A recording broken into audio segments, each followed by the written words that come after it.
देश विदेश से देख रहे सभी दर्शकों को मेरा प्यार भरा नमस्कार। मैं हूं मोहित कमल श्रीमाली और आज हम बात करने जा रहे हैं अक्षय तृतीया की। आखा तीज भी इसे कहा जाता है। हिंदू धर्म में एक बेहद शुभ तिथि मानी जाती है और इस दिन किए गए दान है, पूजन है, निवेश, इनका अक्षय फल प्राप्त होता है, यानी इसका पुण्य कभी खत्म नहीं होता। खासकर सोना खरीदना और नया व्यापार शुरू करना इस दिन बेहद शुभ माना जाता है। 2025 में अक्षय तृतीया 30 अप्रैल बुधवार को मनाई जाएगी और इस दिन भगवान विष्णु, माता लक्ष्मी और भगवान परशुराम की पूजा का विशेष महत्व है। अगर आप भी इस दिन को और भी शुभ बनाना चाहते हैं तो सही पूजा विधि, शुभ मुहूर्त और दान के नियमों का आपको पालन करना जरूरी है। सबसे पहला सवाल हमारा उठता है कि अक्षय तृतीया कब है। तो अक्षय तृतीया हर साल वैशाख माह के शुक्ल पक्ष की तृतीय तिथि को मनाई जाती है और हिंदू धर्म में इस दिन को किसी भी शुभ कार्य के लिए सर्वश्रेष्ठ माना जाता है। पंचांग के अनुसार इस वर्ष 2025 में यही कहा जाए विक्रम संवत 2082 में वैशाख शुक्ल पक्ष तृतीय तिथि 29 अप्रैल को शाम 5:29 से शुरू होगी और इसका समापन 30 अप्रैल को दोपहर 2:12 पर होगा। क्योंकि उदय तिथि को माना जाता है त्योहार के लिए, तो इसलिए अक्षय तृतीया 30 अप्रैल 2025 बुधवार के दिन मनाई जाएगी। सुबह 6:07 से दोपहर को 12:37 तक आपको पूजा का शुभ मुहूर्त मिलेगा।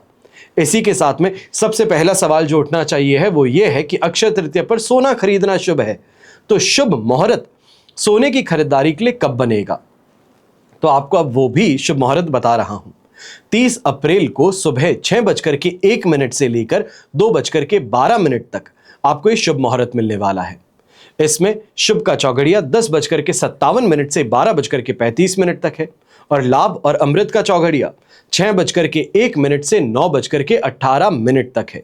पर यहां पे एक बात का आपको विशेष ध्यान देना है, भूल करके भी सुबह 9:18 से 10:57 के बीच आपको खरीदारी करने से परहेज करना होगा। अब कौन कौन से शुभ योग बन रहे हैं इसकी भी आपको जानकारी दे देता हूं। तो इस वर्ष अक्षय तृतीया पर शुभ योग जो आपका साथ निभाने वाले हैं वो है शोभन योग, जो कि दोपहर को 12:02 तक रहेंगे, जो कार्यों की सफलता के लिए बेहद शुभ माने जाते हैं। और साथ ही साथ सर्वार्थ सिद्धि योग का भी इस दिन आपको साथ मिलने वाला है, जो किसी भी कार्य को सफल बनाने में सहायक होता है। आपको यहां पर एक और जानकारी देना चाहूंगा कि धार्मिक महत्व अक्षय तृतीया का क्या है। हिंदू धर्म में अक्षय तृतीया का विशेष महत्व इस दिन को अबुझ मुहूर्त के रूप में देखा जाता है, जिसका अर्थ है कि इस दिन किसी भी शुभ कार्य के लिए अलग से मुहूर्त देखने की आवश्यकता नहीं पड़ती है। सोना खरीदना सबसे ज्यादा शुभ माना जाता है और कहा जाता है कि इस दिन खरीदा गया सोना परिवार में समृद्धि और सौभाग्य लेकर आता है। हिंदू धर्म में दान को बहुत महत्व हम देते हैं और अक्षय तृतीया के दिन जो भी आप दान करते हैं ये अक्षय फल देने वाले साबित होते हैं। गरीब और जरूरतमंद को अन्न देना, वस्त्र का दान करना, जल का दान करना और सोने का दान करना ये शुभ माना जाता है। लेकिन और स्पष्टता के लिए मैं आपको यहां पे बताना चाहूंगा कि अन्न यानी कि चावल, गेहूं, मूंग दाल, चीनी, इनका आप दान कर सकते हैं। पानी से भरे घड़े का आप दान करते हैं तो सबसे ज्यादा शुभ माना जाता है। अगर आप सामर्थ्यवान हैं तो अवश्य ही भूमि भवन का दान, स्वर्ण का दान या गऊ का दान आप कर सकते हैं। मिश्री, घी, गुड़ और फल, इनका भी दान किया जा सकता है। तो वहीं वस्त्र और चप्पल का दान भी किया जा सकता है।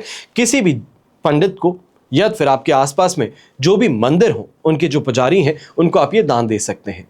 पर ऐसे में एक चीज और ध्यान देनी है, दान तो दिया जा सकता है पर क्या ऐसी चीजें हैं जो आज के दिन करने से आपको परहेज करना है? तो सबसे पहले गुस्सा है और नकारात्मक सोच, इससे आपको स्वयं को दूर रखने की जरूरत है।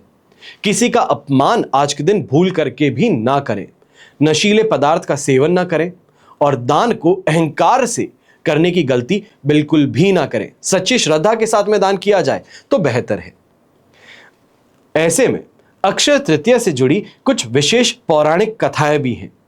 सबसे पहली कथा है, अक्षय तृतीया के दिन ही भगवान श्री कृष्ण ने द्रौपदी को अक्षय पात्र प्रदान किया था, जिससे कि भोजन कभी खत्म ना हो और ये पात्र पांडवों के वनवास के समय में अमृत के समान साबित हुआ था। दूसरी पौराणिक कथा के अनुसार राजा भागीरथ की तपस्या से प्रसन्न होकर माता गंगा इसी दिन स्वर्ग से धरती पर आई थी। इसलिए इस दिन गंगा स्नान का भी विशेष महत्व है। और अक्षय तृतीया के दिन भगवान परशुराम का जन्म हुआ था। उन्हें शस्त्र और युद्ध कला का स्वामी माना जाता है। आशा करता हूं कि इस एपिसोड के माध्यम से आपको क्या दान करना है, किस समय पर दान करना है, शुभ मुहूर्त पूजा का क्या है, तो साथ ही साथ जो सोने की खरीदारी करना चाहते हैं, आपको किस समय पर यह खरीदारी करनी चाहिए, इसकी पूरी तरीके से जानकारी प्राप्त हो चुकी होगी। आने वाले एपिसोड्स में मैं ये भी बताऊंगा कि जो लोग सोने की खरीदारी नहीं कर सकते वो इस समय में क्या खरीद सकते हैं।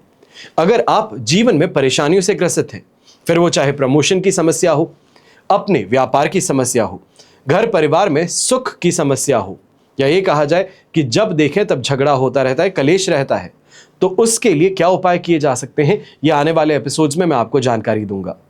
हमेशा की तरह आप सभी के लिए एक ही प्रार्थना करता हूं और हमेशा करूंगा कि आपका और हमारा परिवार सदैव सुखी रहे, संपन्न रहे, सुरक्षित रहे और स्वस्थ रहे। घर परिवार में बड़े बुजुर्गों का साथ और आशीर्वाद हमेशा हमारे साथ में बना रहे। जय श्री राम एवं जय हिंद।